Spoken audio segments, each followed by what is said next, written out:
Cox's Bazar মহেশখালীতে coast guard ও পুলিশের যৌথ অভিযানে আগ্নেয়াস্ত্রসহ একজন আটক। বৃহস্পতিবার ১৭ জুলাই বিকালে কোস্টগার্ড মিডিয়া কর্মকর্তা লেফটেন্যান্ট কমান্ডার হারুনুর রশিদ এ তথ্য জানান। তিনি বলেন, গোপন সংবাদের ভিত্তিতে আজ ১৭ জুলাই বৃহস্পতিবার দুপুর ২টায় কোস্টগার্ড স্টেশন মহেশখালী এবং পুলিশের সমন্বয়ে কক্সবাজারের মহেশখালী থানাধীন মোহাম্মদ শাহ গোনা সংলগ্ন ফকির জোম এলাকায় যৌথ অভিযান পরিচালনা করা হয়। অভিযান চলাকালীন উক্ত এলাকার একটি বাড়িতে তল্লাশি চালিয়ে একটি দেশীয় আগ্নেয়াস্ত্র, ২টি দেশীয় অস্ত্র ও ৭ রাউন্ড তাজা গোলাসহ সানাউল্লাহ ৫৩ বছরের এক ব্যক্তিকে আটক করা হয়।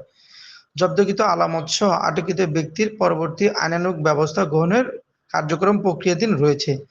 তিনি আরও বলেন, দেশের আইনশৃঙ্খলা পরিস্থিতি স্থিতিশীল রাখতে বাংলাদেশ কোস্টগার্ড ২৪ ঘণ্টা টহল জারি রেখেছে, যার মাধ্যমে কোস্টগার্ডের আওতাধীন উপকূলীয় এবং নদীতীরবর্তী অঞ্চলের আইনশৃঙ্খলা পরিস্থিতি অনেকাংশ উন্নত হয়েছে।